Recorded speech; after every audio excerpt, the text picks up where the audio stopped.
Speaking Human. This week on Speaking Human, we create incredibly unreal expectations for the future of this podcast and take a crunchy bite out of Triscuit's new Toppers Tantrum marketing campaign. Speaking Human.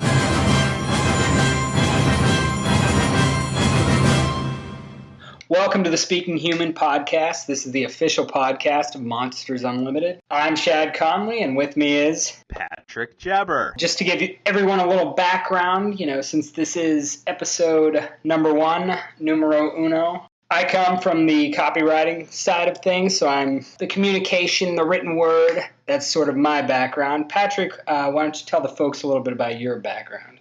I am the creative director here at Monsters Unlimited, and I have a design background, branding, marketing, and interactive media. So between the two of us, you just get it all. You get the writing, you get the design, you get the interactive. Our knowledge just is so vast and far-reaching. There's nothing we don't know something about. We'll just give you a little primer here on what we're trying to do, what our main goal and purpose is with the podcast. This is straightforward, human, laid-back talk about marketing. We're not looking at numbers or projections or anything like that. We're just talking about things on a human level, the connections they create, sort of how they hit you, gut reactions. Sorry, I'm speechless. That was beautiful, man. That was beautiful. Well, I practiced in the mirror for a podcast. So here's how the show will go. All right, we kick off each week by sharing our views on some recent marketing news. Then we unleash the fury of our featured marketing review. And what's this week's marketing review? Say it fast. Well, this week, it's the Triscuit's new Toppers Tantrum campaign. That's right. I said it. It's a tongue twister. So without further ado, let's get into it. All right. Talking some news and views. If you were on another planet, you probably are the only person who doesn't know that an event took place about a week ago. I'm talking about the Olympics, of course, which is not only a major event for the sporting world, but in the marketing world. So let's talk for a minute about the Olympics. Patrick, did you watch the Olympics at all? Yeah, I did. Do you always watch a lot of Olympics? This year, I watched it every night. We had it on in our house. Commercials, advertising, campaigns, anything that stuck out to you watching the Olympics this year? The one thing that I really didn't get, and I think a lot of people were put off by, was that the mascot. You know what I'm talking about? The mascot? Yeah. It's Hawk and Mandeville. A weird creature? It was like a creature with one eye. The day after the opening ceremonies, the mascot, they were making fun of it on the Today Show because they said it's just creepy. Nobody really understands what it is. I'm sure they probably did focus groups, creative agency that was putting the mascot together originally, but yeah. Did they ever explain the purpose, why that's the mascot? I saw that and I didn't understand how it related to actually anything. Google it and you'll see they took a lot of flack. I looked it up earlier and they were talking about how it was these two characters, Wenlock and Mandeville, were forged by a whiskered Dr. Frankenstein-type character out of steel left over from an Olympic stadium girder. And it's just so odd, right? So in the clip there, God presents his one-eyed misshapen creatures to his grandchildren as gifts. That's insane. Yeah, and then the children accept them with glee. That's how they actually describe these things. Anyway. That's crazy. It's just I don't know how they'd think that would somehow speak to people. I think they should have maybe kept it simple, gone with something like Ringy. Yeah, well, like the last Olympics, they were really just simplified graphics and visuals.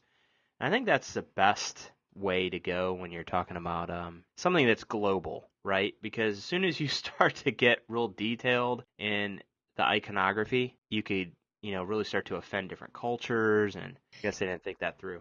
Yeah, it just seems weird. I'm all for creativity as long as you can tie it in and make sense of it, and I don't know that necessarily did that. I, on my end, did not watch, definitely not as much Olympics as you. I watched it here and there. It's one of those things I turn on and I sort of get sucked in every time I just go to watch for a minute, and next thing I know, I'm watching synchronized diving or something. From a marketing standpoint, the one thing that kind of stuck out to me that I remember is probably the only thing I remember marketing-wise was the Nike commercial with the heavier kid.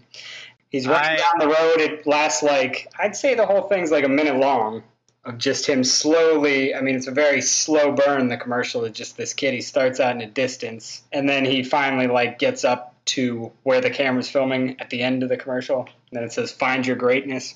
Have you seen that commercial?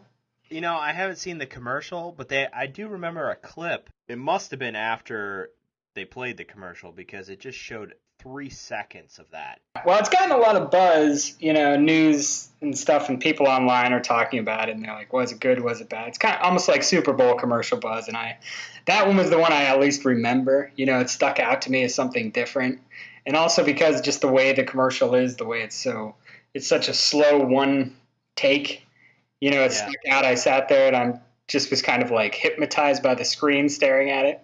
So I actually thought that was a pretty good commercial. I don't know how Nike's whole campaign went over. I feel like they've had some controversy with the Olympians wearing their shirts or something like that. I don't know, but Instagram has seen remarkable growth in 2012, going from 15 million users in January to 80 million in July. Facebook acquired them.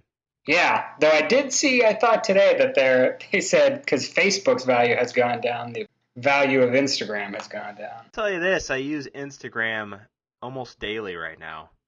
I actually love Instagram. Yeah? I probably like it more than the actual social networks for personal use, just because I think it's cool and simple. And they've got good filters on there. How come I never see you on Instagram, man? I don't know. I don't know if we're connected. I don't even use it as a social network. I really just use it to take pictures with filters. I almost forget sometimes that all your pictures get posted on Instagram, you know what I mean? I've come to grips with the fact that pretty much my whole life is online, and I am not a teenager, but I might as well be because literally my whole life has been recorded in social media. If anybody's putting together your biography, you left them a lot of clues. So what was Patrick doing in 2012? Every day. It will be very, very easy to do an autobiography of me. Yeah. So anyway, I think we both agree sort of visual is the way social and a lot of the web is going. And Instagram's a pretty good example. All you're doing is taking pictures and putting these filters on, and yet they tell such a story. It's one of the reasons why Pinterest blew up because it's very visual, and we're visual creatures, right? Obviously you have to communicate with words at some point. You can't just show pictures. Although they say you can most of the time, though, and if you can show a picture instead of, writing a paragraph, it's probably better. 1,000 words, my friend. 1,000 words. And, another thing I think is the internet is so cluttered with, there's so much content on the internet now. Whenever you can get something you can look at in 2 seconds and take everything away you need. I agree. All right. Well, let's move on. How about this report, which I think is a little crazy? This is from InMobi, a report from InMobi, an independent mobile advertising network, found that Americans spend 2.4 hours consuming media on mobile devices compared to 2.35 hours for TV. That's right. Mobile has eclipsed TV. I almost find that hard to believe. I don't know if I do believe it, actually. Yeah, it's just like any other stat out there. I feel like they put numbers out there they shake it up, right? Yeah, it's shaking. But mobile ads? Yeah. Why not? When I think about it, I probably, if you added up the actual minutes, I'm probably looking at my phone more than I am looking at a TV throughout the day. Absolutely. You have that on you all the time. I was actually reading an article about mobile devices like tablets sitting in front of the television and how they're integrating it even more. At some point, the tablet will recognize what you have on the television and it will be popping different content to you relative to what you're watching on television. I mean, they know this is the future. I mean, people are sitting there with their tablets, with their phones while they're watching TV. So it very well could be accurate. I mean, pretty much 80% of the time we're watching television in our house, my wife is on her phone, either Facebooking, Pinterest, whatever. You know what I mean? Yeah, I do the same thing too. I do it, all the time. I'm like I'm half watching and half looking at the screen in front of me. Yeah. It's crazy to me when we're watching television, we're actually consuming another medium. It's crazy, and it's just more and more and more. But I do think, like you said, the future is how are we gonna connect all these things together? The future is now, my friend. The future is now. And now it's time for our featured Review. Why don't you, Patrick, you want to give everybody sort of a background on the marketing campaign, the idea behind it? Yeah. So, Triscuit came up with a new marketing campaign. It starts off with a gentleman in an office talking about how if you're unsatisfied and you eat a Triscuit without a topping and you like it better, they apologize. To me, this is funny. I watched the commercial. I actually sent it to you, right? And Yeah. I mean, literally, after I watched it 2 or 3 times, I was like, Shad, you guys see this? Because I love when a brand pokes fun at itself. Typically, brands don't do. They usually play it safe, or they just try to be funny and stupid for the sake of being funny and stupid. There's nothing to it. Like, there's nothing that hooks it back to the brand. You know what I mean? Yeah. The topping on top of the Triscuit on the front of the box. Like, that is part of their brand. Like, there's no box of Triscuits that doesn't have a topping. So I like the idea that they're saying, hey, we're sorry. We've cheating you all out of just the Triscuit by itself.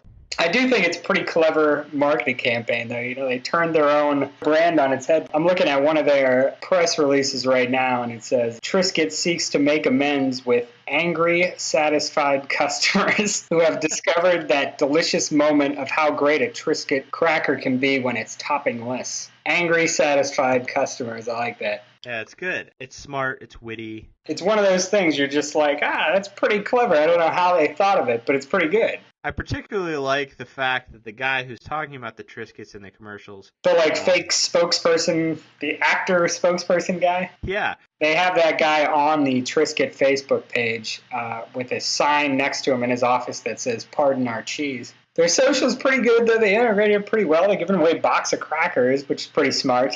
And, you got to think of the good thing is we're sitting here talking about Triscuits. Who ever talked about Triscuits? Nobody's talking about Triscuits before. No. Next thing you know, we'll be talking about Wheat Thins. Now you're just getting crazy. It's nice when you see a brand fully commit to a campaign like this. It could have gone the other way for me, but the actors really pull it together. I agree, and I think that's one of the assets is it's actually pretty funny. It's a good gauge of something, too. Like, you shared this video. If you're sharing a video online, usually it's pretty funny, especially when it's a commercial. And, that raises something I actually wanted to mention, which was the use or overuse of humor in TV commercials and marketing in general now. I mean, there's a lot of people taking this approach with things, trying to be funny or doing something strange. I see it on TV all the time. I see these commercials, and they're trying to be funny, and they're either failing miserably or they just make absolutely no sense. So I think that's one of the things, it actually ties to the cracker, it ties to their past branding, and actually says something about it. Yeah, I agree. On a side note, have you seen a Skittles commercial lately? There were a couple during the Olympics, if I remember correctly. Probably wouldn't even know because they're crazy. They're the most bizarre things you've ever seen in the world. Sometimes funny, sometimes you're just like, why does that have to do with Skittles? Yeah, they're off the deep end over there. I don't know what they're putting in the Skittles, but man. Maybe that'll be another. Yeah, that can be next episode. We'll talk some more about Skittles for all you Skittle fans out there. Is our time up, Shad? You know what the bell means. Any final thoughts on Triscuit you want to share?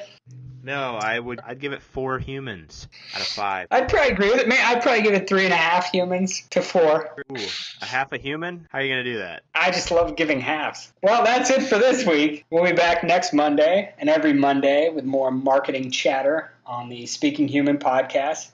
So we hope you will find us and download us in the iTunes store. Patrick, why don't you tell them where they can find links to the things we've talked about here today? You can find links to most of the topics we discussed today on our blog, thinkmonsters.com/stomp, or on our Facebook page, facebook.com/thinkmonsters. You can also email us with any feedback, questions, or topics at podcast@thinkmonsters.com. All right, folks. See you then. Speaking Human.